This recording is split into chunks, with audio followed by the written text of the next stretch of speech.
András Kalos had a rule: never leave home after dark. Unlike the law-abiding residents of Budapest, who were also deterred by nighttime walks, he was never known for his upright character or respect for the law. Yet numerous acquaintances and the few friends he had all noted a deep-seated habit, one he had carried since his youth: returning home before nightfall. No matter what they tried, there was even a bet once for a crate of beer. They never succeeded in coaxing András out late in the evening, let alone at night. He would brusquely, even rudely, cut off any attempts to loosen his tongue, fueling the wildest of rumors. One thing was clear: András had been afraid of the dark ever since he started stuttering. The old-timers of Kispest were reluctant to discuss the matter with the younger crowd, but the grim silence that followed whenever the topic was brought up confirmed the essence of their suspicions. Something terrifying had happened that day, something that fundamentally changed András's outlook on the world. András, who had vowed never to speak of the traumatic events that had so drastically affected him, nevertheless remembered them all too well. Every evening, staring out into the courtyard from his fourth-floor apartment in a drab, Soviet-era block, he would lose himself in memories. He fell into a depressive state, drowning the waves of primal, overwhelming fear with strong liquor. Of course, such a withdrawn and self-destructive way of spending his free time didn't win him any favor among family or friends. His wife, tired of complaining about his bad temper and drinking habit, had left with their child 3 years ago. András, preferring solitude, barely interacted with anyone outside of a few neighbors he sometimes played soccer with in the schoolyard, and his mother, who was almost constantly drunk. András's friends, fellow drunks, knew a bit about his mysterious habit. Yet, despite their love for gossiping in front of the younger crowd, they never gave a straight answer to the inevitable questions that arose. The secret, veiled in the same somber silence as a theatrical curtain, belonged to those stories that are far more bearable if left untold. In such cases, discussions laced with suggestive hints and ominous silences provided a diversion from the otherwise monotonous life in a run-down neighborhood. But as always, such tales were usually nothing more than accounts of petty, sordid crimes. After all, that's how it was in a quarter filled with gray, anonymous buildings inhabited by mostly down-and-out, unremarkable people. It's worth noting, however, that András Kalos's dark secret was no different from many of the countless others, except for a few peculiarities that always catch the attention of those who believe in the afterlife and in supernatural beings. Everything happened during the era of the legendary Zoltán Glock Erkel, and the story of András Kalos and his fear of the dark is inextricably tied to Erkel and the tragic fate that befell him. In the days following the tragedy, the trembling drunks of Kispest, the only witnesses the investigation could find, spouted such unbelievable nonsense that the police, cursing them to hell and back, refused to take their statements. It's easy to understand the police in such circumstances. What's curious, though, is that soon after, a thick, impenetrable veil of silence descended over the events. People stopped talking, each retreating into their own fears, and now no one was willing to share them. The first to fall silent was, of course, András Kalos. It's hard to find a shred of truth in the chaotic stream of idle talk. However, in connection with Kalos, certain phrases were heard repeatedly. András used to be completely different when Erkel was around. He never stopped talking. Shut everyone up. Or, the golden pistol will still take your money and your metal. Even years after his death, the name of Zoltán Erkel still evoked reverence in Kispest. He had become a captain back in the distant 1990s, when Hungary, finally free of Soviet occupation, seemed ready to breathe freely. But after the euphoria of the first days of democracy, the realization slowly set in. German occupation, fueled by Deutsche Marks, the euro didn't exist yet, instead of tanks, was no better. The majority of the population quickly plunged into poverty, unable to earn anything at the shuttered factories where wages were paid in the devalued forint. Anything essential for life could only be bought with marks or dollars, and earning hard currency involved only the most humiliating and dubious methods. Hungarian products, so valued by the Russian occupiers, proved non-competitive in the West. What saved the people of Budapest during those years was the catastrophe that had befallen the former Soviet Union. From the east, tens of thousands of half-starved illegals, laborers, builders, and of course, waitresses and dancers, as Ukrainian and Russian prostitutes were called, poured in. They all arrived with their own overseers, managing them like livestock. These thugs, eager to flaunt their connections to the still powerful special services of the former USSR, behaved recklessly, weaving a tight, sticky web of control over the post-Soviet world like a deadly noose. Not everyone accepted the new invasion. There were those willing to fight back. In men like Zoltán, who had broken free from the old world and defiantly challenged the wave of nightclub-owning invaders, Hungarian society saw the future of the nation. Zoltán himself was the embodiment of masculine strength. Tall, broad-shouldered, it seemed he could sweep aside anyone who stood in his way. His low, broad forehead, under which small, mean eyes hid, harmonized perfectly with his prominent jaw, which enthusiasts of racial theories claimed was a sign of exceptional willpower. Gathering around him other athletes, wrestlers, weightlifters, and boxers, Zoltán quickly set up his own business. His group dealt in smuggling stolen Mercedes cars from Germany, selling them to Ukraine. In return, he received a steady supply of women, eager to work nights without breaks just to escape their homeland, infamous for the Chernobyl disaster. Of course, business wasn't always smooth. There were shootouts. The streets of Kispest were often rocked by explosions at night. Hand grenades and rocket launchers were used. In the ensuing armed conflict, Zoltán eventually emerged victorious. He eliminated his main competitor, a gang leader from western Ukraine, forever earning the love of the people of Kispest. The body of Petro Krivinsky, nicknamed Smokey, disappeared without a trace into the dark waters of the Danube. Zoltán, who had once controlled only a group of taxi drivers, now had more than 100 fillies and about a dozen bulls ready to use force at any moment. He controlled the heroin trade, and small business owners turned to him for protection. As time passed, Zoltán grew fatter, but his imposing figure never became flabby. Regular exercise allowed him to stay in good shape.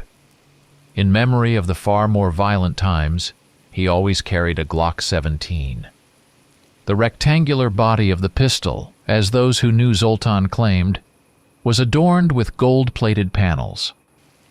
Because of this, the phrase "to see the gold" became a bad omen.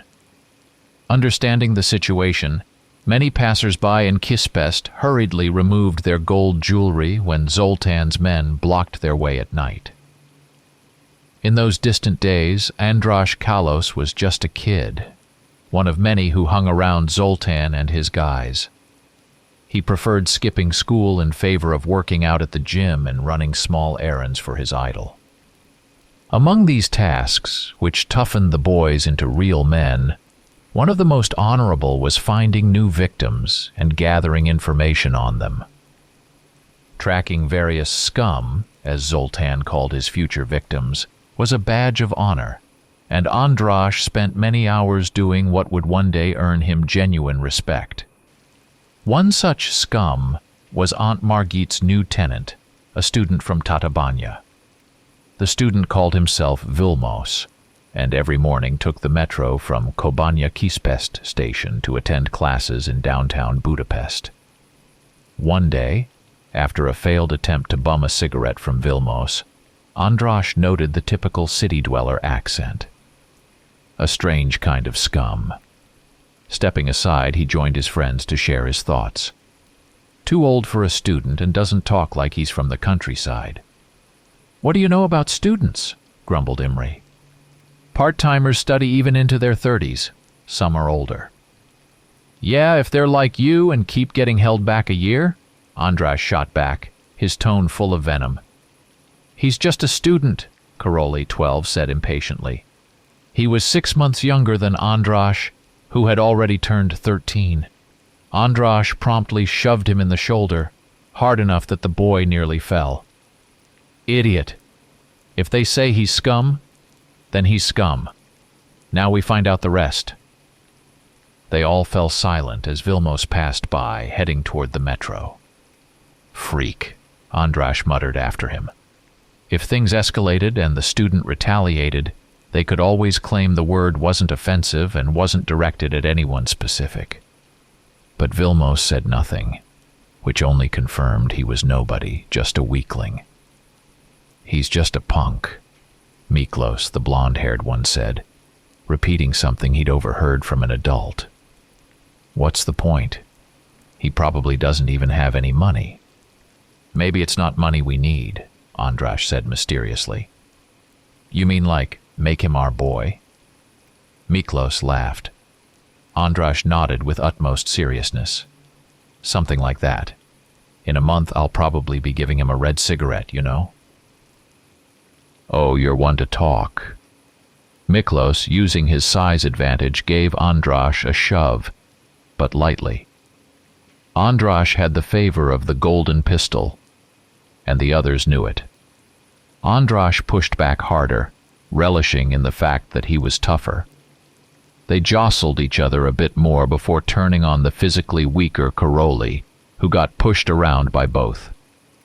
Eventually, Imre joined in the playful fight, which amused everyone except the victim.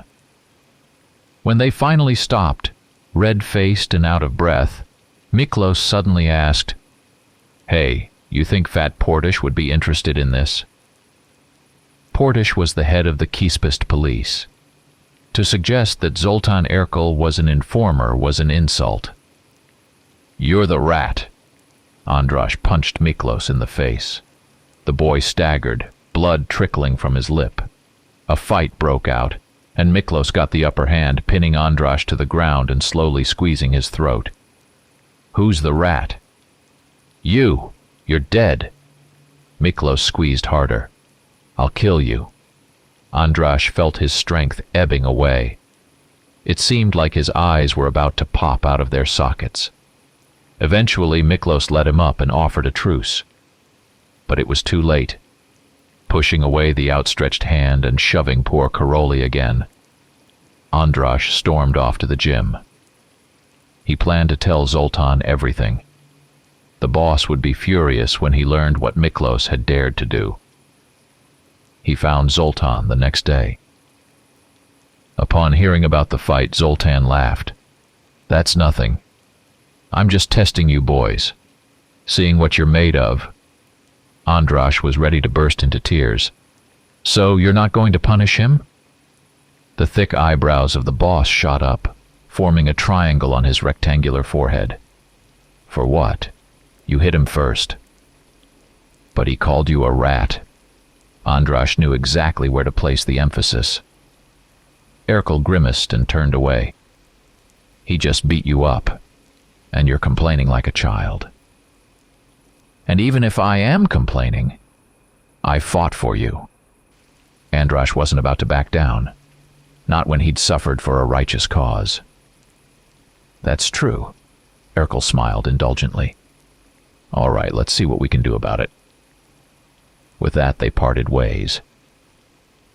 András eagerly awaited what would happen next. He didn't have to wait long. The word of the golden pistol was as solid as steel. That very evening, as they loitered by the entrance, chatting about random nonsense, one of Urkel's bulls approached. Calmly finishing his cigarette, Andras would remember the brand for life. Marlboro. He stepped up to Miklos without saying a word and suddenly punched him in the face. The force of the blow sent Miklos to the ground, and as it turned out, he lost 2 teeth. "Snitch to the cops again and we'll kill you," the bull said nonchalantly, and walked away. At that moment, Andras stood at the peak of triumph. He was the first to help his defeated enemy up. "Zoltan hears everything. Maybe it was Karoli who ratted you out?" As he spoke, Andras barely contained his smirk as he met Miklos's eyes. Miklos turned away, spitting blood as he accepted the outstretched hand.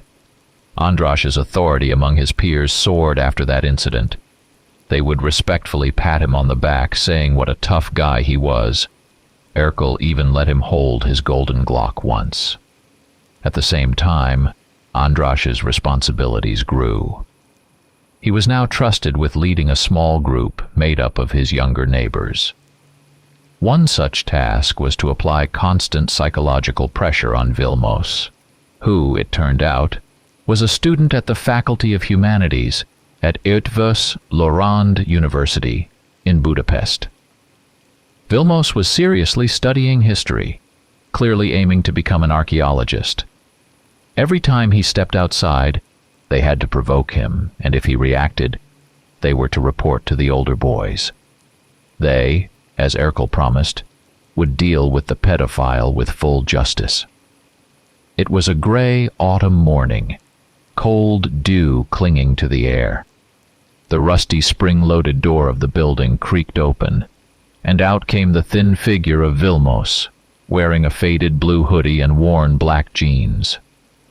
As usual, he headed toward the metro station, and Andras quickly fell into step beside him. Pulling ahead slightly, he whispered tauntingly, "Is it true you're a queer? I'd give it to you." He ended his sentence with a mockingly drawn-out moan, imitating the sounds Zoltan's girls made when faking orgasms. One of them, long-legged Erzsébet, lived just nearby. She would soon enter the picture once Vilmos felt suffocated by fear, when he'd begin to believe they would rape him. Andras grinned. That was just the beginning of what awaited Vilmos. His flirtation with Erzsébet was only the first step. What seemed to the student like the only way to preserve his dignity was, in reality, a trap set for his downfall. Zoltan had hinted, in fact, practically promised Andras, that Erzsébet would be the first girl to invite him into her bed. Vilmos, however, merely snorted something in response to his whisper and kept walking. In the following days, things seemed to be progressing. Vilmos, the future archaeologist, had clearly noticed Erzsébet and began to show her signs of interest.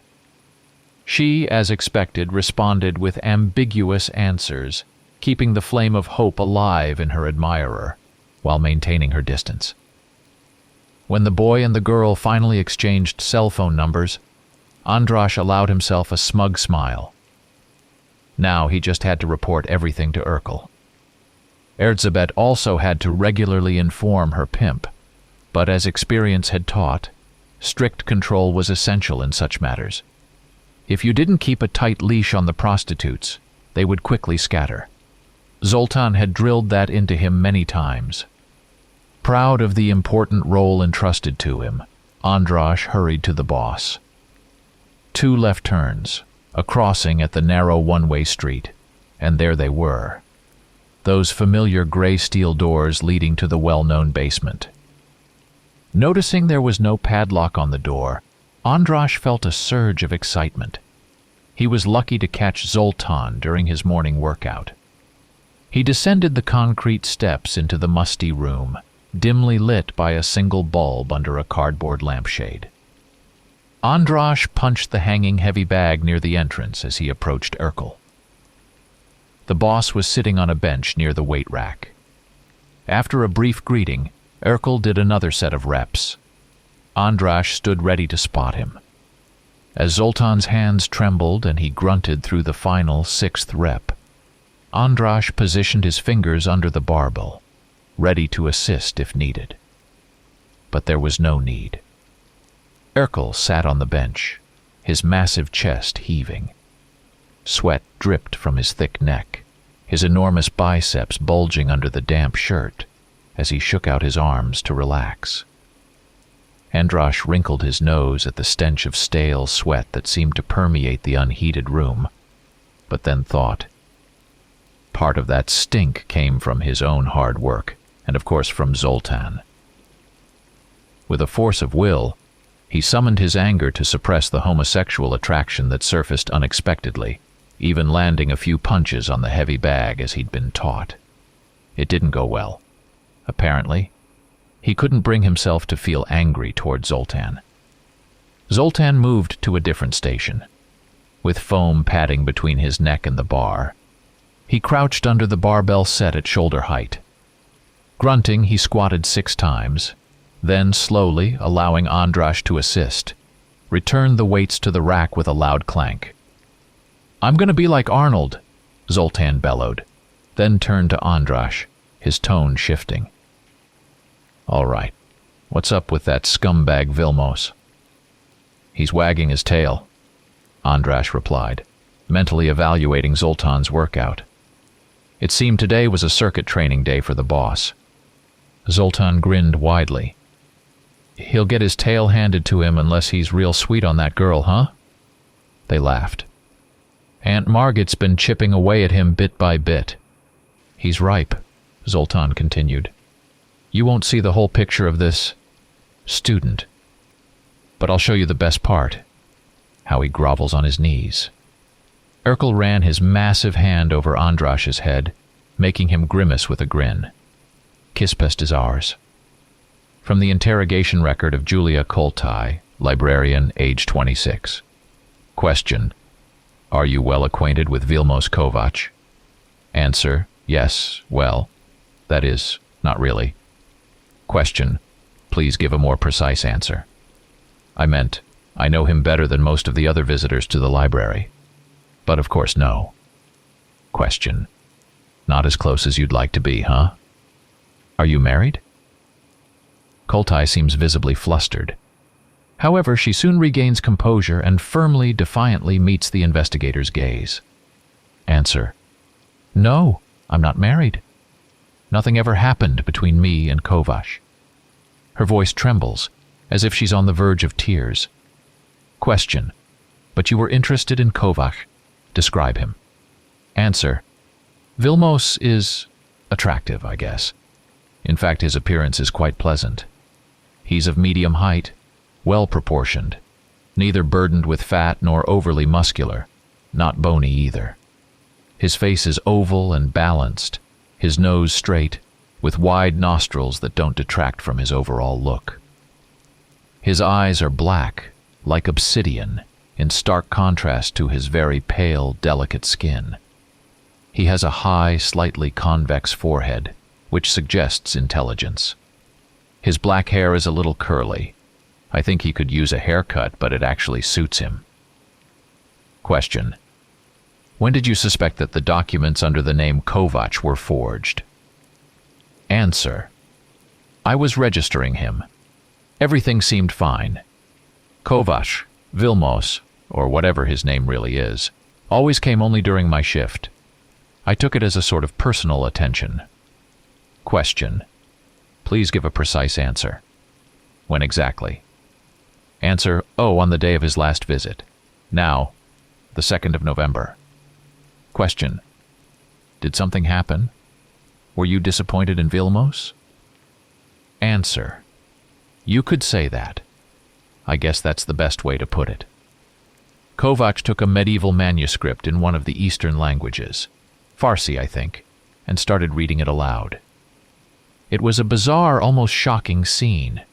He was rocking back and forth, ending his words with sharp, guttural outbursts. We'd never seen anything like it here. I was about to call security when he suddenly looked at me and smiled. Such a soft, warm smile. I instantly felt at ease. He immediately returned the manuscript, asked me to check its condition, and left. I haven't seen him since. Question: was that event what prompted you to report it to your superiors, or was there another incident? Answer: we're required to report things like that. It's part of our duty. As far as I know, it was the deputy director who provided Kovac's passport details to the police. It turned out that... Question: thank you, Miss Koltai. Please refrain from discussing this unpleasant incident with anyone. And going forward, be sure to scrutinize visitor documents more carefully. We'll be in touch. They say even walls have ears. While that may be an exaggeration when it comes to walls, they, like Atlas, silently bear their load, keeping ceilings from collapsing. It's entirely true of people, and of all living beings, really. For them, curiosity about what an enemy, or better yet, an old friend or close confidant, has said is second nature, especially when it can lead to gaining an advantage. This is the essence of intelligent creatures, or at least those striving to prosper at the expense of others. However, in the case of the spell uttered by Vilmos Kovac in the reading room, it would be appropriate to trace all the links in the chain that connected him to his inquisitive audience. The thing is, the information traveled an implausible, fantastical, and scientifically denied path. Few would believe that the spider dangling in its web in the ceiling corner had consciously perceived the vibrations in the air caused by Kovac's voice. Nonetheless, the tiny eight-legged creature quickly abandoned the reading room. After traversing a tremendous distance by its standards, it reached the doorway, descended to the floor, and exhausted by its journey was immediately struck down by a cockroach. The red antennae of the victorious insect twitched, as if their owner was in deep emotional turmoil. Finally, after some deliberation, likely surprising even itself, the cockroach set off toward the stairwell. Climbing numerous steps, it reached a glass door, an enormous obstacle it couldn't overcome on its own. Still, the insect wasn't discouraged.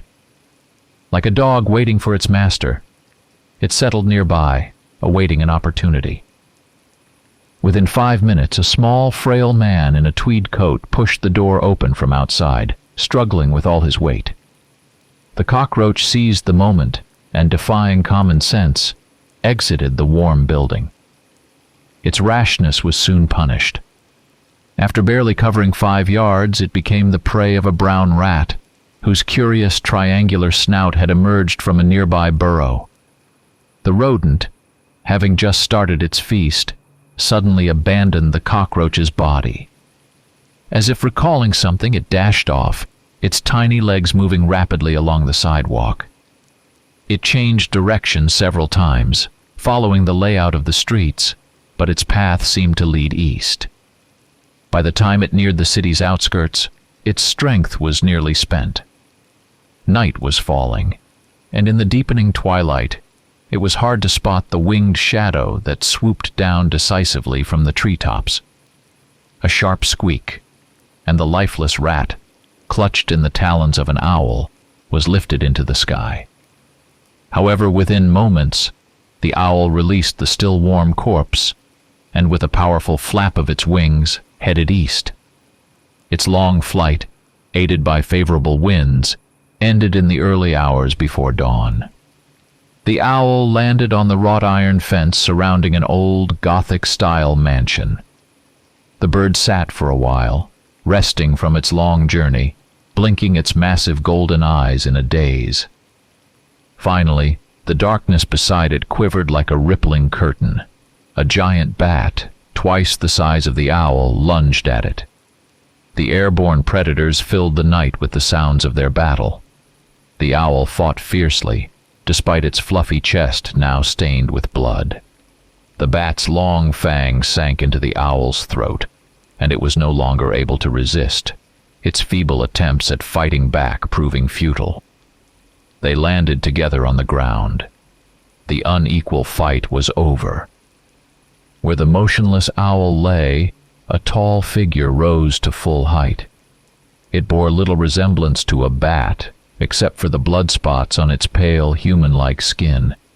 The blood dripped from its long, wolf-like fangs, soaking into the loose-fitting black cloak with a cape. The man, with a strikingly handsome face adorned with a thick mustache, stood out with his fiery gaze. His long, ringlet-curled hair hung loosely over his shoulders. Yet in his forceful, angry movements, there was no trace of playfulness. With a casual flick of his hand, he almost tore off the squeaky iron gate, revealing another contrast.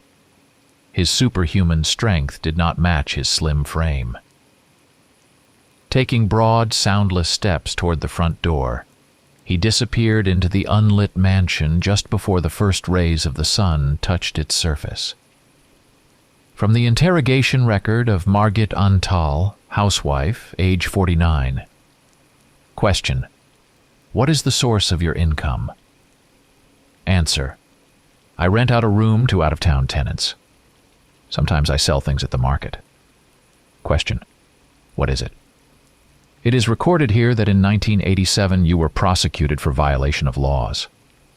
Answer: that's all in the past. I now live a quiet, God-fearing life. Question: the investigation will determine that. How did you meet Vilmos Kovac? Answer: he came in response to an ad.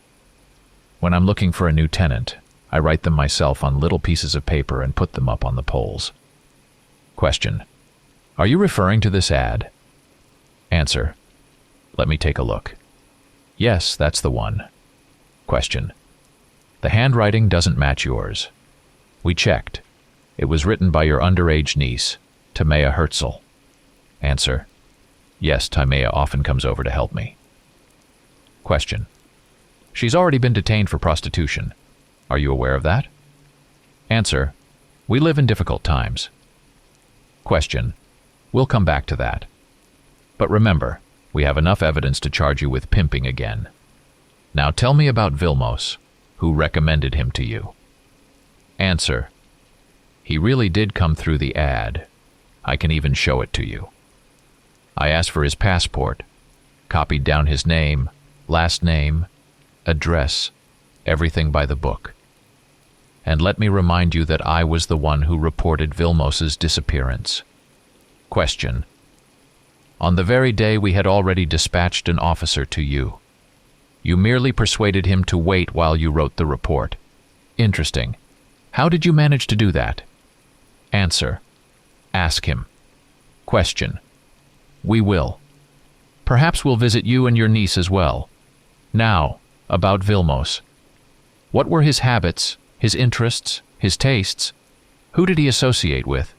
Did he meet with your niece or perhaps visit your bedroom at night? I want to know everything, especially anything unusual.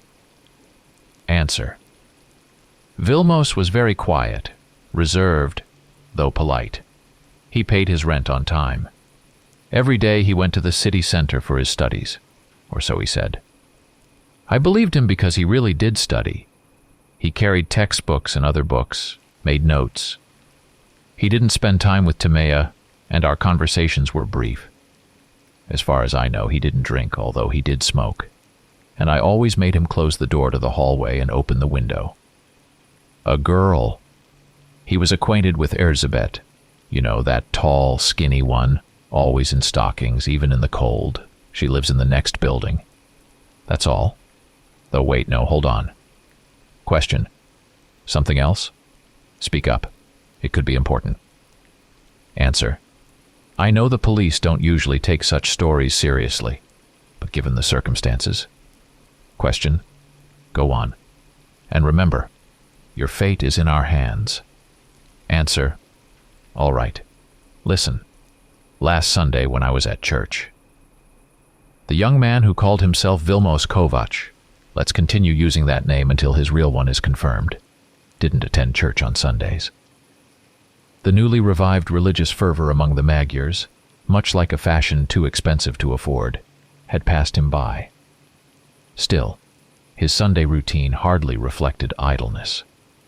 Waking up as usual at 7:30, He performed his morning exercises, washed, brushed his teeth, ate Aunt Margot's breakfast, boiled eggs, buttered bread and tea, and then buried himself in his books. Aunt Margot, having changed her clothes, soon slipped out the door, promising to return by noon. For her, as for many other Kispest housewives, the weekly church visit was a perfect chance to gossip. Dressed to the nines, they showed off to each other, discussed pressing national and international matters, and wove minor intrigues, really, no different from millions of other parishioners across Eastern Europe.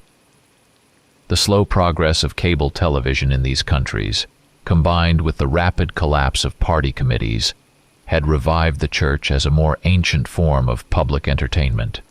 To Vilmos, that's exactly how it was.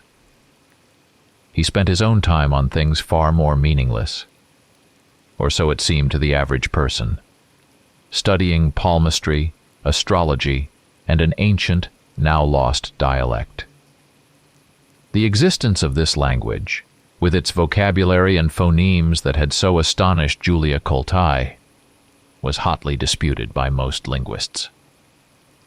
The few scholars who disagreed, however, stubbornly defended their position, despite the lack of a native-speaking nation, scant written records, no relation to any known language family, and most importantly, the impossibility of deciphering the available texts.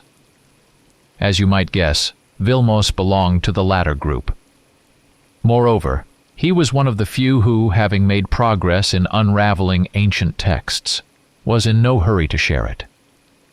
To him, the words inscribed on papyrus and parchment, the most recent of which dated back to the 18th century, were neither gibberish nor code. He knew that this was the language of demons, a language with magical power. The text only made sense if the reader knew the phase of the moon and the position of the stars at the time of its writing. If the author also took into account their own bioenergetic traits, partially reflected in the intricate lines of their palms, then, under certain conditions, one could expect the success of any magic performed using those spells. All of these spells were of an ominous nature. The one Vilmos had read aloud in the library, which, as you recall, raised serious concerns from the previously friendly Koltai, was called the Great Spell of Transformation. Along with the power it granted to those brave enough to recite it, the spell had a dark, truly terrifying side. Black magicians and sorcerers are rarely troubled by the wickedness required to achieve their goals. What had struck fear into them for centuries was something far more innocent sounding. Only one initiate of this spell could exist at a time. It wasn't hard to imagine that this person was the most dangerous and ruthless of all servants of darkness to have ever walked the earth. Vilmos, whether out of carelessness, recklessness, or some other reason, initially hadn't paid much attention to that particular passage.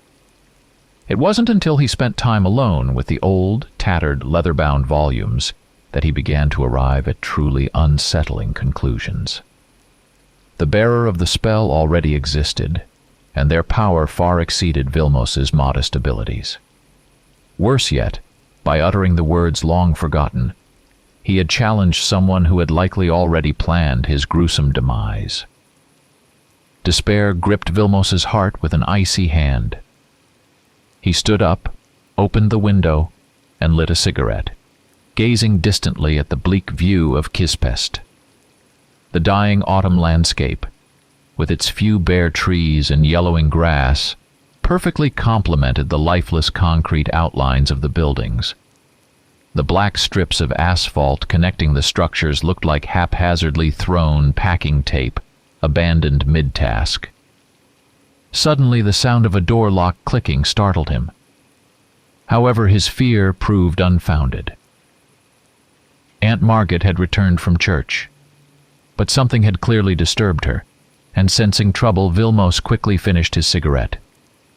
He stubbed it out in a tin can of water and hurried to the hallway. Aunt Margot, unnaturally pale, indeed seemed frightened. It took Vilmos considerable effort to get her to speak. She hadn't even been able to confide in her friends, fearing they'd accuse her of violating the moral standards of the community. Her obvious fear was palpable, along with her need to share what she had seen. The terror of the unknown, made worse by the threat of gossip, held her back. Yet Vilmos's atheism, which the landlady had inferred from his habits, became the deciding factor. "I entered the naos," she said in a weak, barely audible voice. The place was packed, not even room for an apple to fall, and the crowd pushed me to the right. There, near the wall, under the old fresco of the Savior delivering the Sermon on the Mount, I found a free spot. I began to pray, but after a while I felt as if someone was watching me. The sensation was so strong that while trying to remain proper, I began to glance around discreetly. My eyes fell on the wall, and I froze in silent horror. The Savior was looking directly at me, and his gaze, it was that of a living person. Vilmos nodded sympathetically, encouraging her to continue. She smiled in gratitude, feeling supported. His face slowly, almost imperceptibly changed. The features became sharp, predatory, like those of a falcon or a hawk. The beard disappeared, leaving only a mustache. The eyes, large, expressive, like a cat's, blazed with a wild fire. I had never seen such strange eyes before, somehow repulsive, but at the same time mesmerizing. His gaze drew me in like a magnet. She let out a wretched moan, tears streaming down her cheeks. "Oh, Vilmos, what a gaze it was. You wouldn't understand. You're a man. I was ready to die for him, to give up my immortal soul just to hear him speak to me. Only to me." She sobbed desperately. And then I noticed that his face was smeared with blood, stained by it. I sensed, deep inside, that it wasn't his blood, that it belonged to someone else, most likely a victim. My eyes were drawn to his lips. Oh, how I wished they could touch mine. And I saw sharp white fangs, just like those of a wild animal. I ran out of the church, completely out of my mind. What now, Vilmos? What will happen now? She grabbed his hands, gazing intently into his eyes as if searching for an answer. "You wouldn't believe the doctors, Aunt Margaret, though any one of them would say it was a hallucination, caused by a temporary lapse of reason." His voice remained calm, even as her nails dug into his wrists, leaving red scratches. "The Church denies the possibility of the devil or his servants appearing in God's houses." He paused meaningfully. "But you know the answer, don't you?" Her face, distorted by fear and anger, came closer, her voice demanding. "You won't like it, Aunt Margaret." Vilmos withdrew his hands and stood, moving toward the kitchen door. "I know who it could have been. Someone crowned and dethroned many times over. A prisoner of 2 kings, a famous military leader, not a Hungarian, but a pillar of the kingdom." "Who was it?" she burst out. Vilmos, watching her intently, saw how her face flushed. He let the silence stretch, a mysterious smile playing on his lips. "You've heard his name many times. Despite his numerous horrific crimes, the Orthodox Church has allowed him to remain on consecrated ground, to appear in church, if he so desires. His merits are that high. But I'm Catholic." She recoiled, her face turning as pale as death. It seemed Aunt Margaret had begun to understand who he was talking about. Vilmos hid his smile, adopting a more sympathetic expression. "Yes, that's true," Vilmos sighed. "However, it's possible he enjoys privileges granted by the Council of Florence." Vilmos left the kitchen. Returning to his studies, he soon heard sobs through the wall, the sobs of a disgraced, hopelessly infatuated woman. He arrived in Budapest in the dead of night, and, hailing a taxi, headed for the most luxurious hotel in the city, The towering doorman, dressed in a uniform adorned with gold braids, was startled when his hand felt as though it had been clamped in an iron vise, as the man in the tuxedo slipped him a large denomination bill. "I'm never here. For anyone." The new guest graciously informed him of his preference. Flashing a dazzling smile, he walked into the lavish lobby. His polished shoes sank into the red velvet carpet, and the bellhops elbowed each other, eager for the chance to carry his bags. The concierge, equally rewarded with a generous handshake, summoned the manager. It was clearly a matter of great importance. The manager appeared immediately, cracking his knuckles as he quickly assessed the situation. Without hesitation, he offered a luxury suite, and the man readily agreed. "Will you be staying long?" "No, I'm just here to take care of a matter, or rather not a matter, a misunderstanding, a minor, unfortunate mistake. That's what brought me here."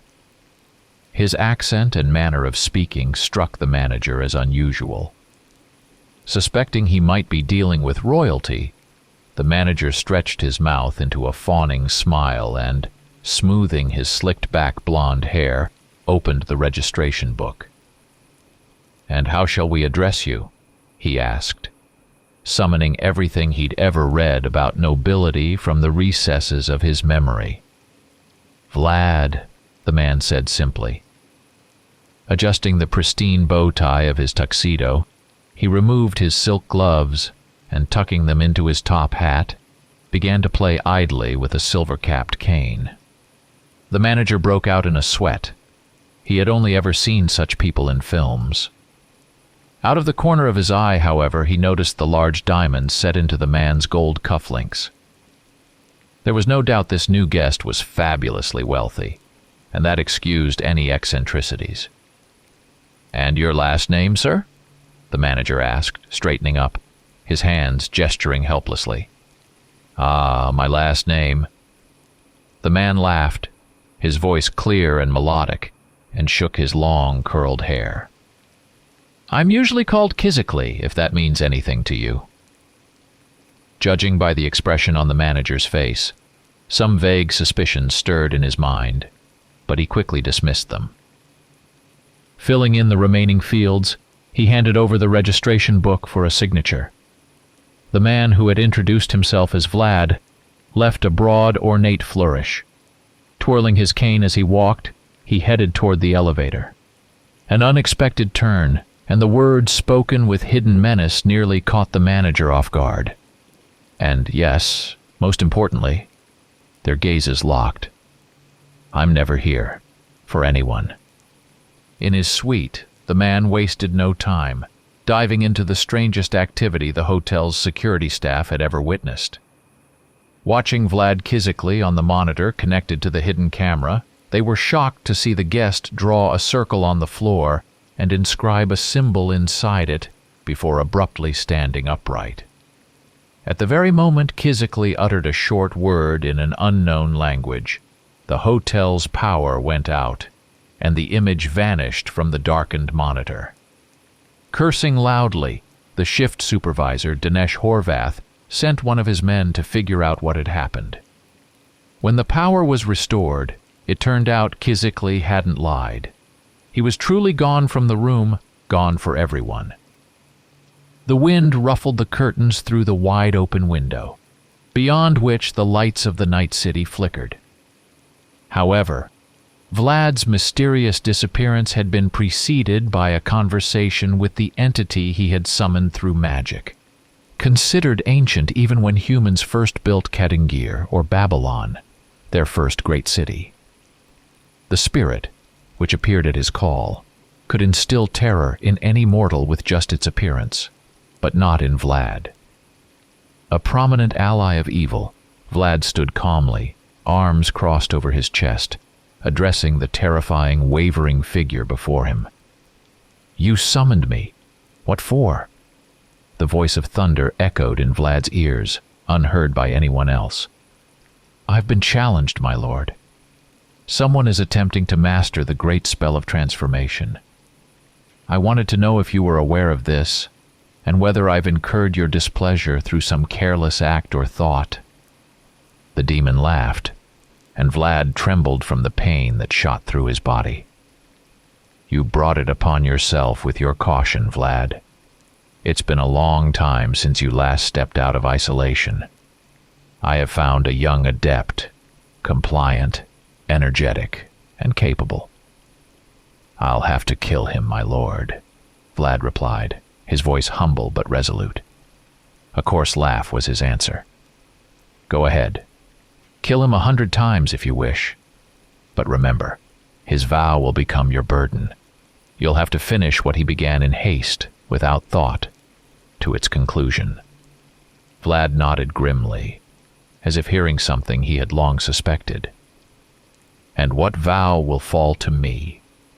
The demon exhaled a flame toward him, and Vlad bent over as though in pain. "You forgot to call me, Lord." Softening, the demon gave Vlad a sly glance.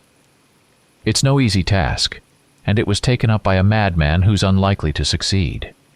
But you, with your experience and skill—" "I understand, my lord," Vlad sighed wearily. "The choice is yours." The spirit laughed maliciously, then vanished. Shrugging, Vlad effortlessly jumped onto the windowsill and opened the window. Below, the illuminated street, with its cars and streetlights, stretched out. He stood there for a second, as if lost in thought, closed his eyes, and stepped forward. The young man who had unknowingly challenged a being with an infamous history waited for nightfall.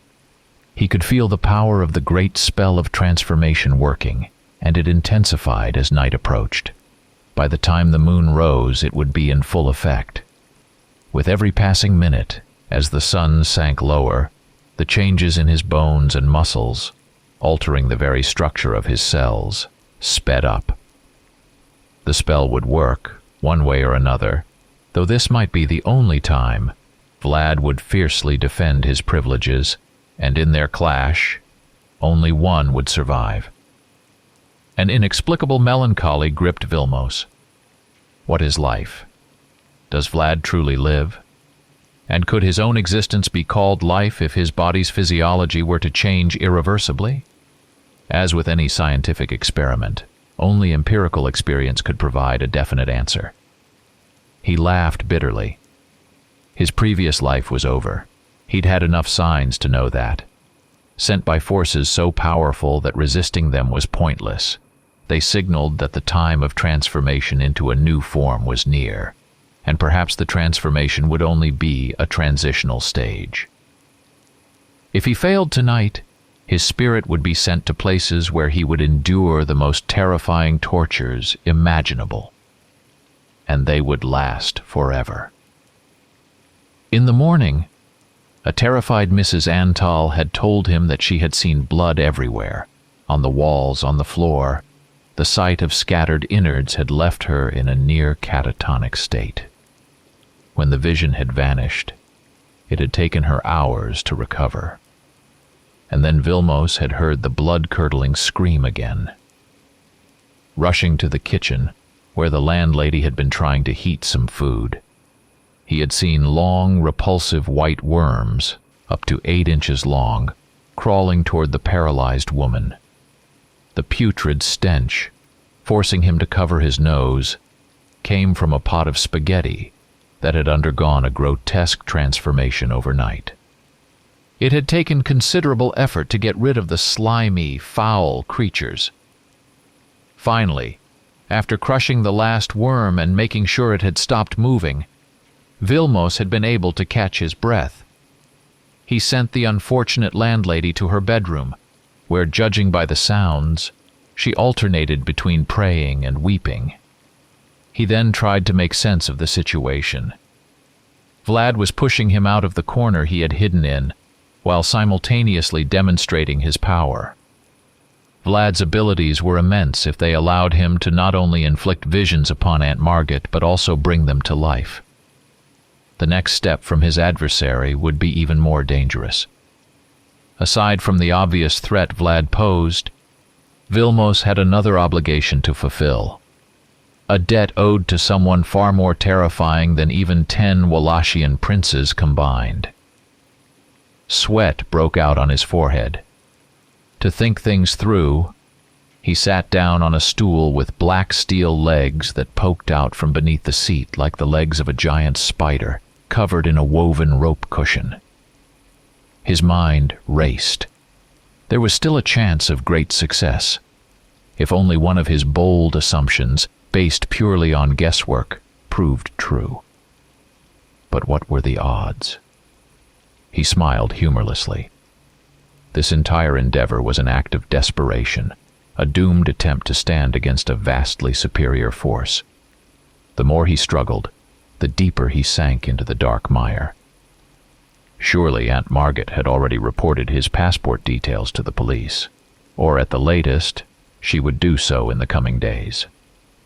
If they conducted a thorough check, they would discover that the photo had been pasted over the original. It wouldn't take long for the police to uncover his real name, since he came from a nearby area where many people knew him.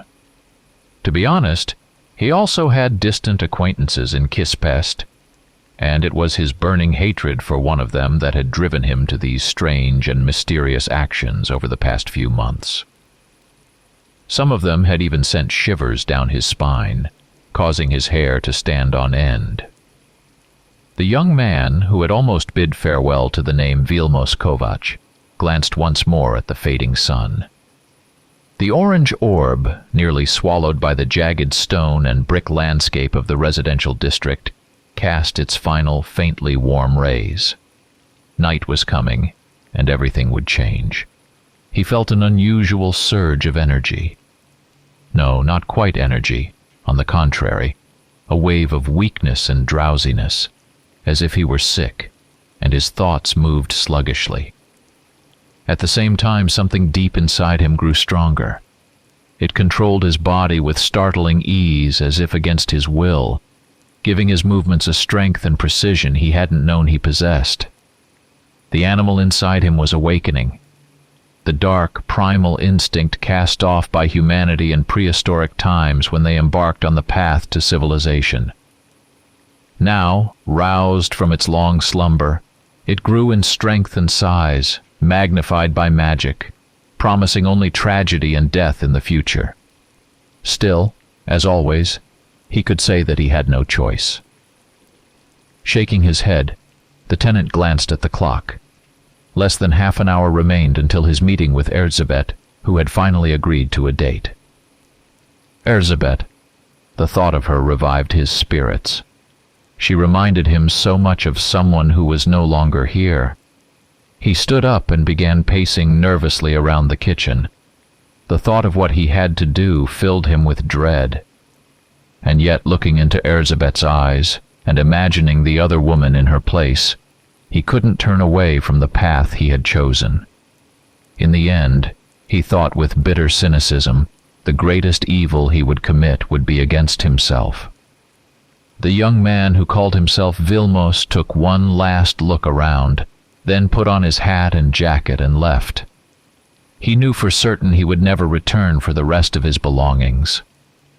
Erzsébet, sitting at her vanity, carefully applied mascara to her lashes. The upcoming events didn't worry her much. It would go just like it always had. She would lead Vilmos to Old Kispest, to Karoli Kos Square, where the old 2- and 3-story buildings, with their crooked, creaky wooden staircases and filthy hallways, were tightly packed together. He would begin to cling to her, and she, while encouraging his male instincts, would reject his most forward advances. Finally, she would let him take her hand and lead her to the Boyer Martin bar. Tonight, an old friend of Zoltan's would be bartending. All Erzsébet had to do was wait for him, Zoltan, the golden pistol, to make his grand entrance. It would be, as always, like a deity appearing. Wielding his heavenly thunderbolts, Zoltan would quickly teach the provincial student a lesson, drag him outside, shove him into the shadow of an archway, and the boy would fall to his knees. He would accept blame, promise to pay his debts. It was a simple matter. In time, she could even count on inheriting some property from the foolish boy. The girl smiled innocently and began applying eyeshadow. She thought about Vilmos. He was handsome enough. His black hair and eyes paired well with his pale skin. He was slim and shorter than her, especially when she wore heels. But Vilmos was also intelligent, educated, polite, and respectful. In short, he was the complete opposite of Zoltan. Taking out a tube of lipstick, Erzsébet giggled. Vilmos might be charming, but Zoltan would deal with him quickly. Still, who knew? Maybe she would see him again, under different circumstances. After all, property documents didn't come so easily, even for a backwater like Tatabánya, where Vilmos had supposedly come from. Oh, the drama yet to unfold. Accusations, scenes of violated honor and betrayed love, fake pregnancy tests.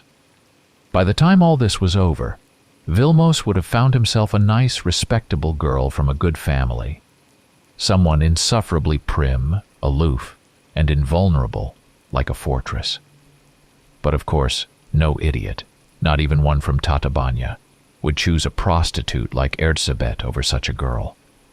Still, Vilmos would have to pay the price, and with interest.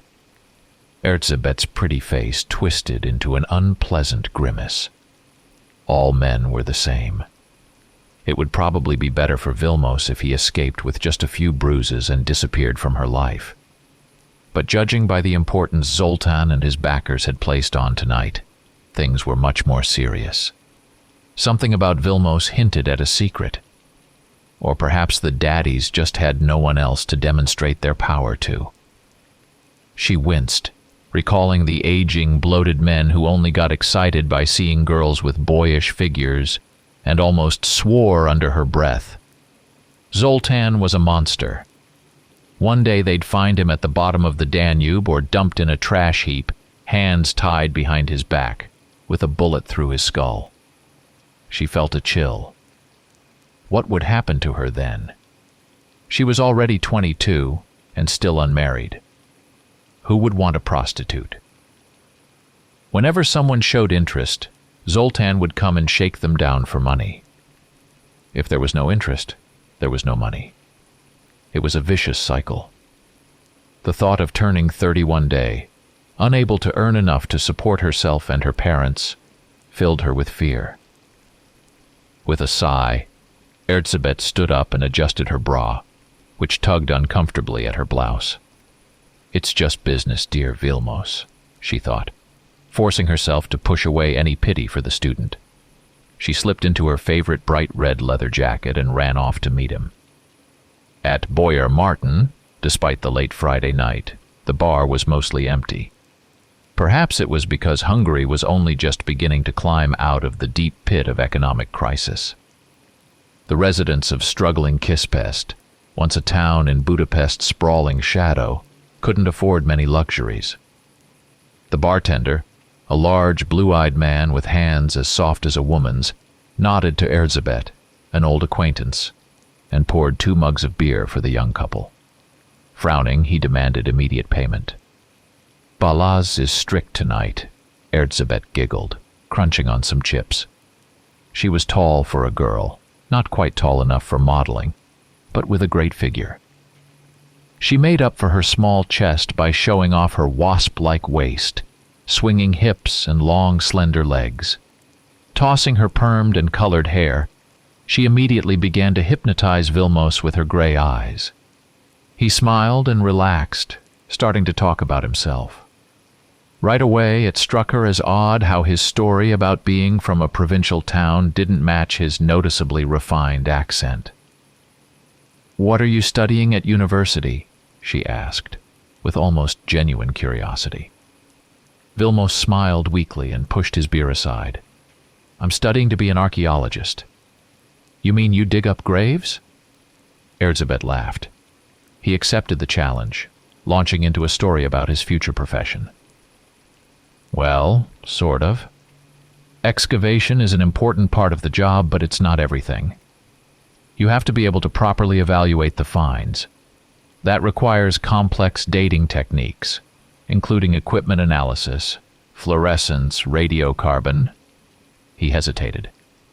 Well, I get that you're not an expert yet, but is there anything interesting about it besides tests? He smiled shyly. Well, you also have to know history. Great. Tell me a story then. About the great knights of the past or the brave hussars. Vilmos couldn't help but glance at her legs, encased in nylon stockings. He chuckled. If you insist. But the heroes we know from our school textbooks weren't nearly as noble as we were taught. Oh, if you only knew what scoundrels today's knights are, despite their golden pistols, Vilmos said. He took a sip from his beer mug and placed it on the rough, scratched table. His brow furrowed as if he was rummaging through his memory. Hussars!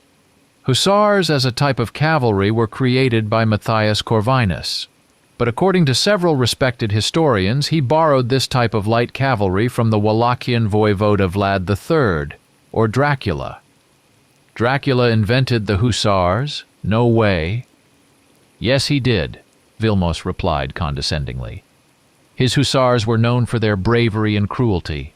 In 1462, near Targovista, they defeated a massive army led by Mehmed II. A daring and decisive night attack caught the Turks off guard. The Sultan himself barely escaped. The next morning, when the Turks regained their senses and advanced toward Targovist, they found the capital of Wallachia deserted. But on the road leading deeper into Vlad's lands, they discovered the bodies of soldiers from their separate 20,000-strong corps. Impaled on stakes, their bodies left such a terrifying impression that the Sultan ordered a retreat. She smiled in awe, her eyes wide. Amazing. And this was all very serious, wasn't it? Vilmos nodded importantly. As serious as it gets. It was believed that the Turks were unstoppable. Vlad's hussars proved otherwise. Many of them were his slaves, Roma whom he had bought or taken from their parents when they were young. He raised them with wild, chained animals, teaching them only one thing, how to kill. Erzsébet chewed a few chips and washed them down with beer. Remembering how many calories the drink had, she cautiously pushed the mug aside. So he was a vampire. Vilmos nodded energetically. Many of the legends about vampires and werewolves in Wallachia and Transylvania are actually based on real events. The atrocities Vlad and his Hadduks committed under the cover of night. Vilmos spoke with confidence, having spent weeks studying the subject in the public library. As for whether he was truly a vampire, that's a much more complicated question. Vlad indulged in evil and literally bathed in blood, terrorizing both enemies and allies. I believe that during his debaucheries, he and his followers didn't shy away from cannibalism, much like the Crusaders who retook Jerusalem from the Arabs. Erzsébet looked at him with interest. So they all went savage? Yes, they were consumed by a certain flame, willing to do anything to achieve their ultimate goal. Strictly speaking, from a historian's point of view, Vlad Dracula wasn't the Antichrist at all, but rather the opposite. A religious fanatic. Erzsébet noticed the strange intensity in Vilmos's voice, as if this was something deeply personal for him. Vlad, like his father, belonged to the Order of the Dragon, a peculiar sect that existed in the Balkan region, possibly from ancient times. At that time, the order united the most energetic princes and nobles, merged with the Orthodox Church, and actively fought the Ottomans. Less than a century before the Battle of Targovist, a member of this sect, the Serbian Milos Obilic, killed Sultan Murad Drani at the cost of his own life on the Kosovo field. Erzsébet arched her back, thrusting her small chest forward as far as it would go. Then why is Dracula considered a servant of the devil? Every movie. Vilmos smiled. There are two versions. The first is purely political. Hungary had its own interests, and it aligned with the Catholic Church. Of course, its rulers used the dirtiest methods to undermine the authority of the Orthodox Church. For example, during the siege of Constantinople, the Turks broke through the walls with a huge cannon cast by a Hungarian named Urban. And it was Matthias Corvinus, king of Hungary, who arranged things so that the defender of orthodoxy, Dracula, was left alone against his many enemies, who eventually lynched him. By that time, however, the king had already received a large sum of money from the Pope, supposedly for organizing a crusade that, of course, never took place. I see. But there's another version. Vlad truly dabbled in witchcraft and black magic, with the devil as his main ally in all his endeavors. After their defeat at Targovist, the Turks nicknamed him Kazikli, or the Impaler. After Vlad's death, this nickname entered the Romanian language, and he became known as Tepes. Many believe that Vlad still exists today. By consuming the blood and flesh of his victims, he remains one of the most dangerous sorcerers. His power is boundless. Unlike werewolves, who depend on the phases of the moon and against their will turn into mindless beasts, Vlad can consciously transform into a wolf, a bat, even manipulate inanimate objects, and who knows what else. Erzsébet casually brushed her foot against his under the table. That's quite a story, Vilmos. But can Dracula be defeated? He smiled faintly. No one has succeeded so far. But I have an interesting theory.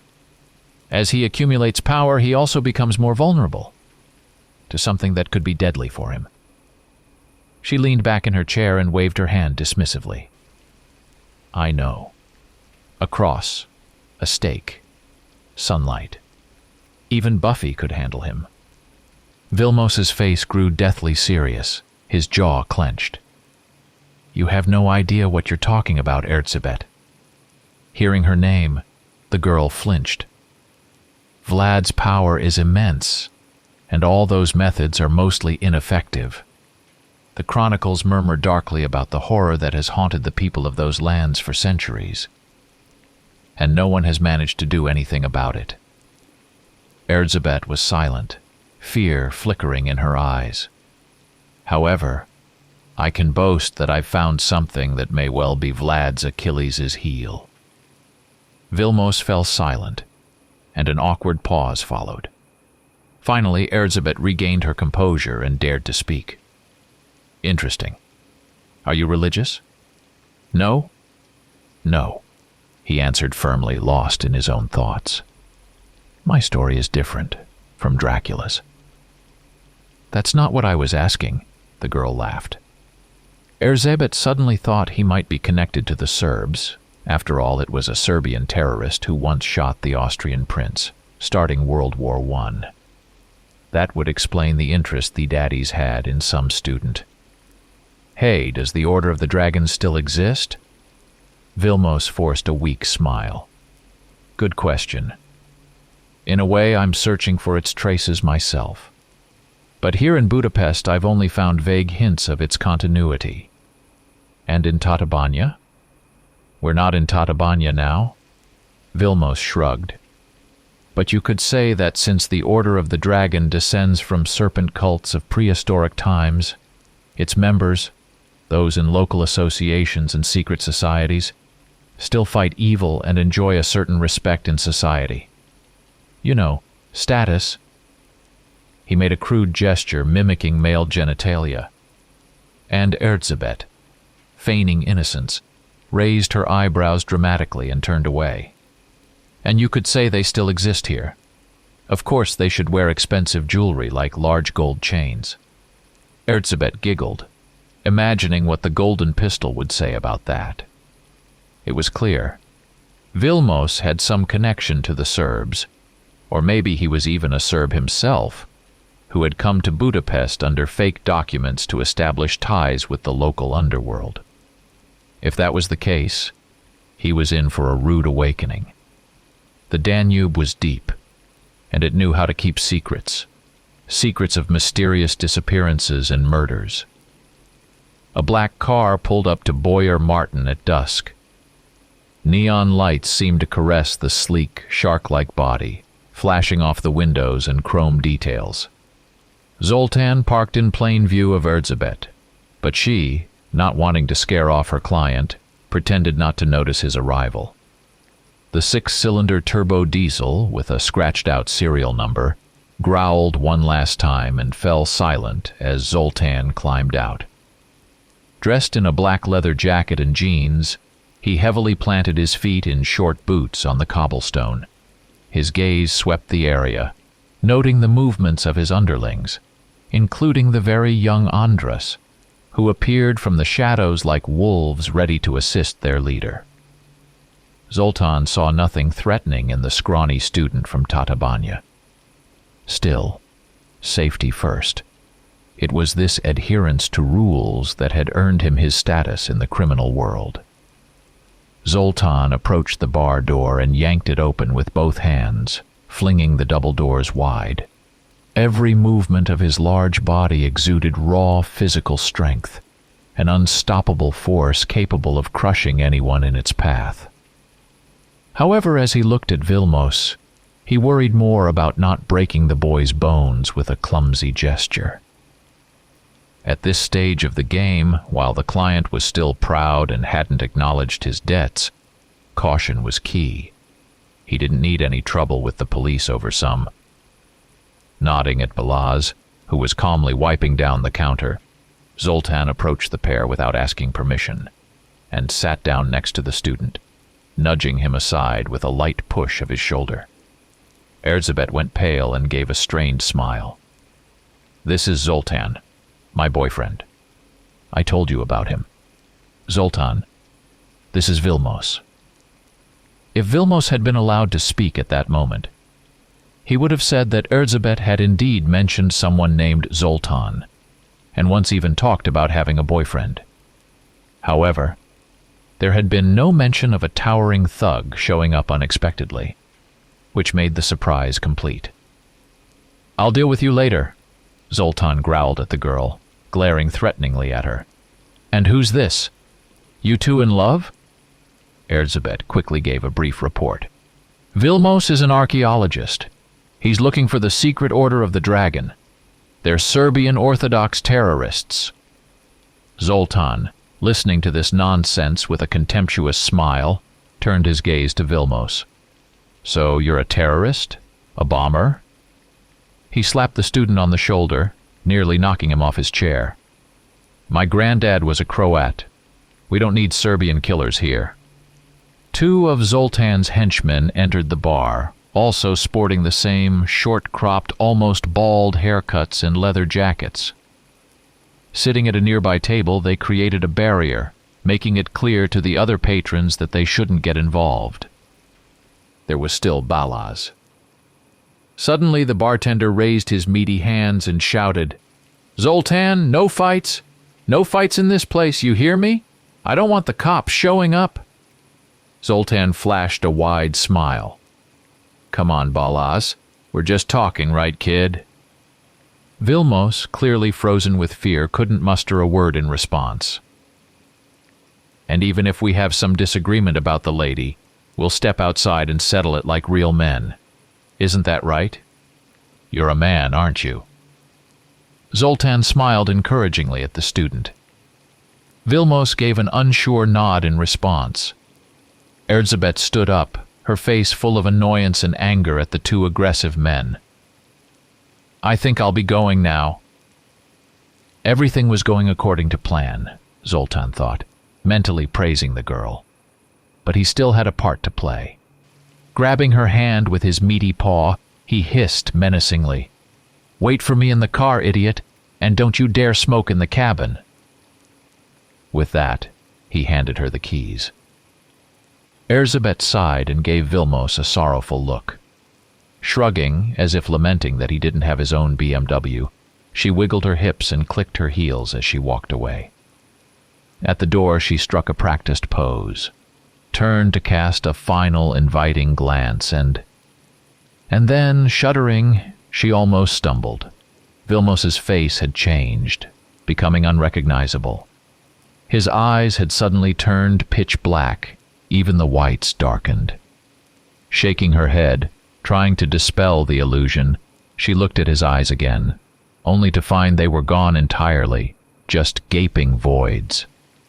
A scream caught in her throat. The hoarse sound that finally escaped was more like a cough, drawing everyone's attention. Even Andras, who was already inside and grabbing a Coke from the fridge, lost his composure.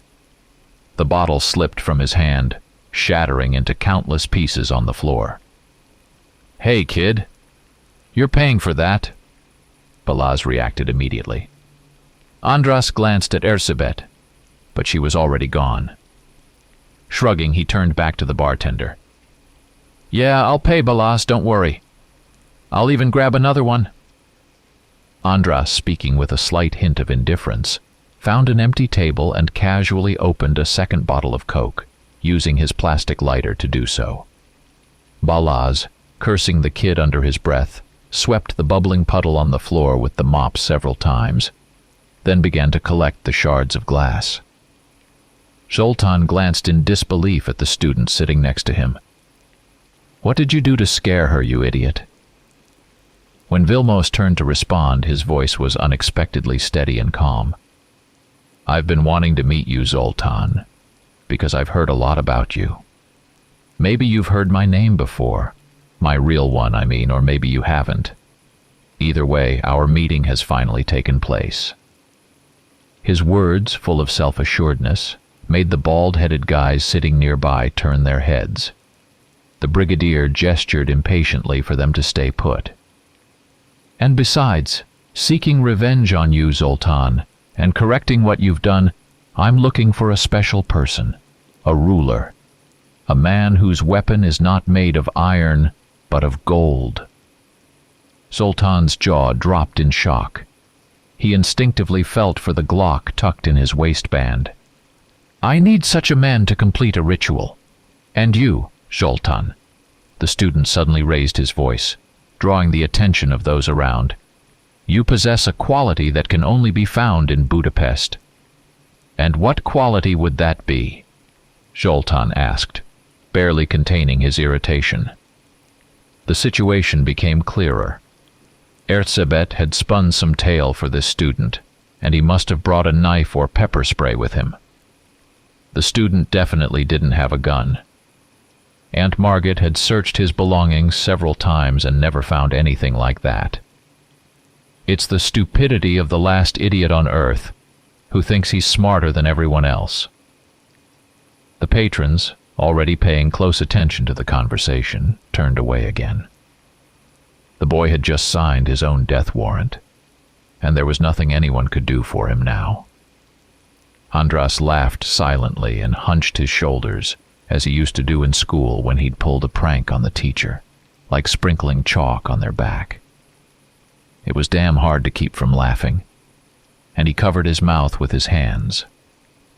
Zoltán shook his head, grinning as well, and hit the student so hard he fell to the floor. When Vilmos got up, his gaze was clouded, blood streaming from his nose. "No fighting here?" Balazs shrieked hysterically, like a woman. "Get out." "Shut up." Zoltán knew the bartender was just building an alibi for himself. At the same time, he was throwing the student out onto the street, where he would have no hope of help. But Zoltán couldn't stand being spoken to in that tone. As for Vilmos, or whatever his name was, his assignment came from the powers above, and given the circumstances, Zoltán had no choice. Still uncertain whether he should kill the crazed student or just break his jaw, Zoltán Erkel, the king of Kispest, stepped into the night. From the interrogation of Vilmos Kovács, aged 22. Question: Do you often visit Budapest? Answer: Not really. Question. How often? And please don't make me drag it out of you. Answer. The last time was this summer. Before that, in April. Question. So by your account, you weren't in Budapest last week? Answer. No, of course not. Wait, my passport's been found, right? Question. Tell us more about how you lost your passport. Answer. It happened in April. I had come to see the national football team match. I filed a report at the time. Check if you don't believe me. Question. We will, of course. Under what circumstances did you lose your passport? Answer. Don't write this part down, please. Well, some creep came up to us, called himself Ernest. He offered to rent us an apartment for the night, promised weed, girls, all for a relatively modest price. Said the passport was needed as collateral. He also took a deposit and went inside, saying he needed to talk to his mom. He said she was shy and wouldn't go stay with his sister unless she was sure. Well, that was the last we saw of him, and my passport. The courtyard turned out to be a shortcut. Question. Ernest. Describe him. What did he look like? Answer. Like anyone else, I guess. Dark hair, medium height, his face was kind of waxy. I'd recognize him if I saw him again for sure. Question. Here's a photo from a security camera. Does this look like him? Answer. That's definitely him, officer. Question. Good. Don't forget, this is a murder investigation, and if you've lied about anything, you'll immediately become a suspect, with all the consequences that follow. Answer. Murder? Question. Don't ask stupid questions. The doors slammed shut behind Erkel. Andras, still chuckling at the student's stupidity, waited for a minute, then began to gather his things, afraid of missing the most interesting part. To distract attention from his true intentions, he even pretended to notice something important through the window, on the side opposite from where Zoltan and his victim were heading, and walked up to the bar. When he paid, the fear in Balas's eyes was clear. The bartender had realized he was dealing with a rising protégé of a terrifying authority figure. A cold breeze swept across Andras's freshly shaved head, making him feel like one of the big boys. He walked about 10 paces, far enough that no one could see him from the bar, and then turned back around. Now he hurried toward the place where the drama would unfold. Excitement filled him.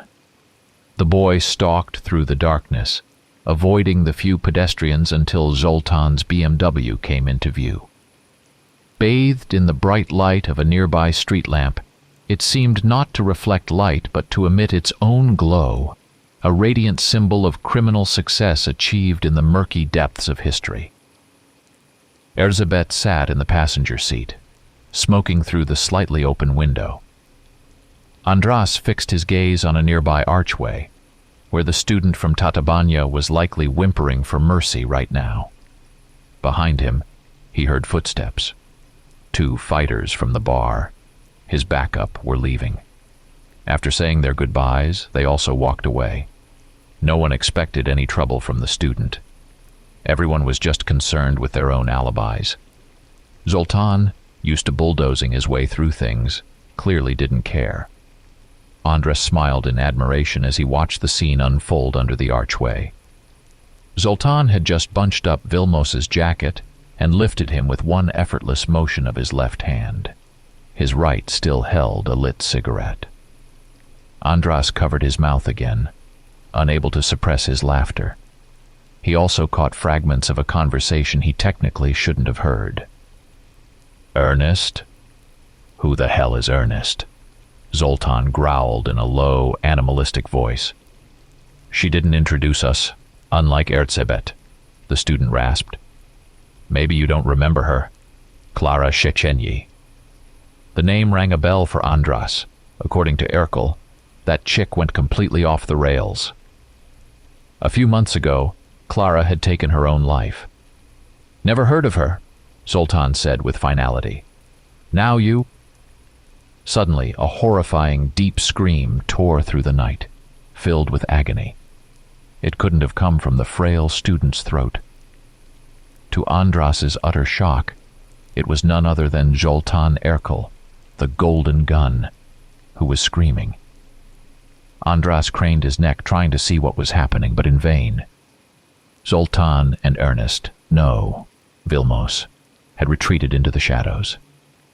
From there, strange and unsettling noises echoed.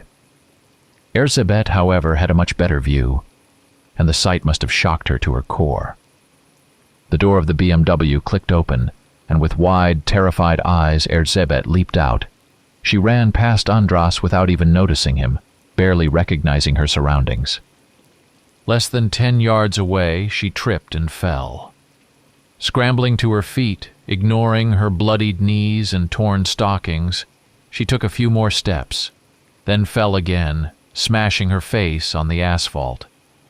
Screaming in fear and frustration, she kicked off her shoes and clutched them in her hands, continuing to run, vanishing into the night. Andras, torn between fear and curiosity, slowly moved forward.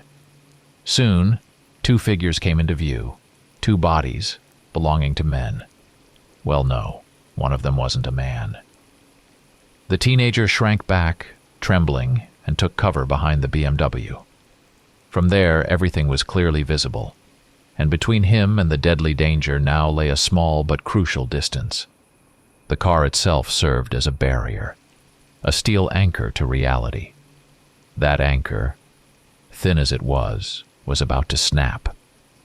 What Andras saw was too unbelievable, too horrific to comprehend. Hovering over Zoltán, who lay sprawled on the asphalt, was a creature that had once been Vilmos, the student. Zoltán's limp hand twitched now and then. The creature, a living nightmare, had long, razor-sharp claws, which it must have used to kill Zoltán. His body was nearly torn in half. The creature's muzzle, filled with massive fangs, grotesquely mimicked a human face. Its ears had grown larger and pointier, like those of a dog, though unlike a dog's, they weren't covered in fur, which made them even more repulsive.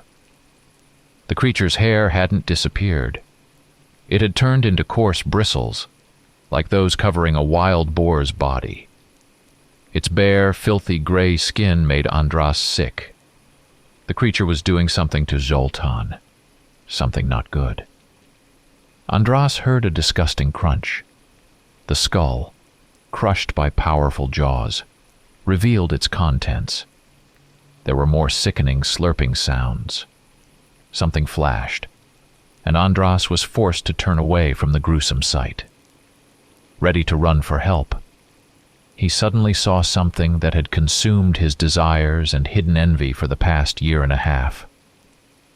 That thing, Zoltán's prized possession, a symbol of his high standing in Budapest's night world, interested Andras far more than the BMW or girls. The Golden Gun. The 17-round Glock, lavishly adorned with gold, lay just 5 yards from Andras. Its owner, whose lifeless body was being devoured by Vilmos Ernest, apparently hadn't even had time to use it. The savage beast had ended his life in an instant, leaving him no chance. The expensive mechanical toy with its fully loaded magazine had rolled across the asphalt and now lay there, waiting to be picked up. Andras's spirits lifted as he could almost physically feel the weight of the gun in his hand, his finger pressing against the unexpectedly stiff trigger. If he shot this monster, werewolf or vampire, it would die, whether on the 1st or 10th shot. Any court would acquit a minor caught in such a situation, and at worst the sentence wouldn't be too harsh. With that thought, Andras began to carefully, as silently as possible, inch toward the coveted Glock. The creature, meanwhile, had cracked open Zoltán's skull and was feasting on his brain. Between the revolting chewing noises, Andras heard words, strangely distorted but still clear. German steel, gold, the foolish scheme, the spell must work. Madness filled those words, But wasn't the whole situation pure madness? A crazed nightmare brought to life? Andras forced himself not to dwell on the thought that perhaps this was all a figment of his imagination. He focused on the gun, now so close. Grabbing the Glock, he would need to act fast, pull back the slide, and open fire. There was no safety catch, but the first shot would require extra force. Zoltan had explained that to him once. That was it. The bullets would tear this abomination to pieces, and no vet could save it. The creature fell silent. Andras, feeling his knees weaken, barely stayed on his feet, then slowly raised his eyes, already knowing what he'd see. The demon's eyes, as if it had crawled from the depths of hell, were staring straight at him. Burning with green fire, they seemed to suck the very life out of him. It felt like this would last forever, or at least until the creature finished him off. But then, in the next moment, everything changed. A third party interrupted their silent standoff. Andras heard the flapping of wings, sensed a rush of air, and, like the werewolf, glanced to the right. There stood a man, seemingly materializing out of nowhere, elegantly dressed, with a mysterious smile, like James Bond. But the smile didn't suit him at all, not with fangs protruding from his lower lip. Andras thought he'd heard something bad about this man before, something very bad. Still, compared to the ugly creature that had just killed Zoltan, the newcomer seemed much more pleasant. Prince Vlad III, the man introduced himself, adjusting the flower in his lapel with an exaggerated flourish. The creature retreated into the shadows, only to return as Vilmos once again, the eccentric student renting a room from Aunt Margit. "The meeting I'd been waiting for, Your Highness. I managed my first transformation after all." The prince laughed, a cold, unsettling sound. "And your last, if I may be so bold. This seems to be tied to a completely different job as far as I'm aware." The student smiled. It was a nervous smile, but a human one, and against his will, Andras felt a pang of sympathy for his enemy. "The Lord of Hell is unexpectedly talkative. I take it he offered you a deal. You'll have to take over my contract." "Do I have a choice?" Vlad shrugged. "Of course not. Moreover, I'll rid humanity of you at the same time." "Oh, how bold," purred Vlad. "May I ask how exactly you plan to do that?" Now it was Vilmos Ernest who was laughing. "I've long been fascinated by your story, Prince. How you were held captive by the Sultan. How you exacted cruel revenge after your release. By the way, why so many pikes shoved up the Janissaries' asses? What exactly happened to you at the port?" It seemed the jab hit its mark, and Andras noticed right away. Without a word, Vlad melted into the darkness. In his place, a monster crawled into the light, a creature that made the first werewolf seem almost endearing. A long, snake-like body without limbs boasted folded, leathery wings, though to Andras, barely suppressing his nausea, they seemed far too small, almost vestigial. Its pale scales, blindingly white on its underbelly, reminded him of worms, while its dagger-like fangs dripped venom. "So this is the Golden Dragon," Vilmos Ernest exclaimed. "They say you're invulnerable to mortals, Prince, but I don't believe that. The Church indulged you for far too long, pampered you, but judgment came from elsewhere. The Sultan let you go on your word of honor, and you broke it." The serpent, now raising its head to the height of the second story, loomed menacingly over its opponent.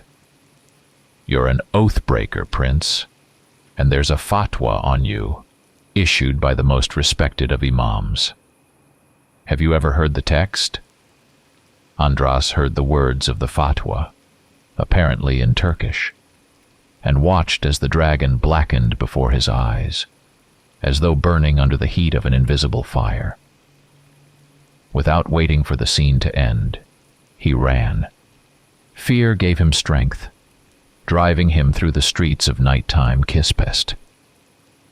He ran without looking back until sharp pains stabbed his side, and his lungs, pierced with 1,000 needles with every breath, felt ready to burst. He stopped, bending over with his hands on his knees, struggling to catch his breath. No one was chasing him. The Glock still lay on the cobblestones. When the police found Zoltán Erkel's body the next morning, they discovered the loaded gun lying beside him, though the slide was mysteriously missing. The people in the department who knew the streets well immediately suspected a robbery, as Erkel was rumored to carry a gold-trimmed pistol. 2 days later, Margit Antal filed a report about the disappearance of the student renting a room from her, Vilmos Kovacs. A check of his passport details revealed that the real Vilmos Kovacs had never studied at the university and had lost his documents during a visit to a national football team match. Fingerprints found on the missing student's belongings matched those on the body and the pistol. Despite the police's best efforts, the suspect was never found, and the question of how exactly the murder was carried out remained unanswered. The most plausible theory proposed by forensic experts suggested that the killer had used some sort of crowbar with a sharpened end, or perhaps even a homemade rumphea. However, this theory contradicted the autopsy results, which indicated that the victim had been slashed by claws, possibly from a wild animal like a bear or a lion. The skull had clearly been crushed by the fangs of a large predator, but the plaster cast made during the investigation didn't match any known species, and no one could explain the presence of the formless, foul-smelling remains with membranous wings found next to the body. András Kalos sat alone in his kitchen, staring at the label on a bottle of Palinka. The label claimed the drink had been double distilled. Judging by the low price, this was probably a lie. The cigarettes weren't much better. Having opened a block of contraband L&M he had gotten from a Ruthenian, András lit one up. Smoking cigarettes that cost the rest of the population 500 forints a pack made him feel slightly better. He glanced at the window, searching for his reflection in the glass. The translucent face of a 27-year-old Magyar glared back at him from the window frame, a pale sheen covering his short-cropped hair. It must look strange from the outside, András thought, being half-gray at my age. Realizing that night had almost fallen, András went to the window and drew the curtains. His fingers started to tremble slightly, as they always did when he thought about Zoltán's tragic death. He didn't believe the police theory that a large, rabid dog, possibly a Great Dane or a Mastiff, had torn Zoltán to pieces, and that some thug had snatched the gun. He didn't believe the police themselves had picked up the gun either. He had been there, and he knew exactly what had happened. And he never told anyone about what took place that night in Karalikos Square. Erzsébet never recovered from the shock. She got hooked on heroin and died of an overdose a couple of years later. András, who had developed a stutter since then, soon found himself terrified of the dark and could no longer go out at night. His legs seemed to have a will of their own, carrying him straight back home. He decided to have a drink to calm the tremor in his hands. Clenching the smoldering cigarette between his teeth, he unscrewed the cap and poured a full shot, which he impatiently downed. The Palinka burned his throat, bringing tears to his eyes. András took a deep drag and sat at the table. Every time he thought about Zoltán or when darkness fell, he would see those glowing phosphorescent eyes in his mind. Like acetylene torches, they would flare up whenever he found himself in the dark or twilight. The eyes of the creature, the one soon to be joined by another. In all the long years that had passed since then, not a single night had gone by without him remembering the story that had forever changed his life. The golden gun had been so close. Tears welled up again, and Andras poured himself another shot. Almost sobbing now, he gulped it down. Shuddering, he felt a little better, and took another drag. He wanted more to drink. Grabbing the bottle, he suddenly, almost unexpectedly to himself, began greedily drinking straight from the neck. Only when he started to feel better did Andras finally calm down.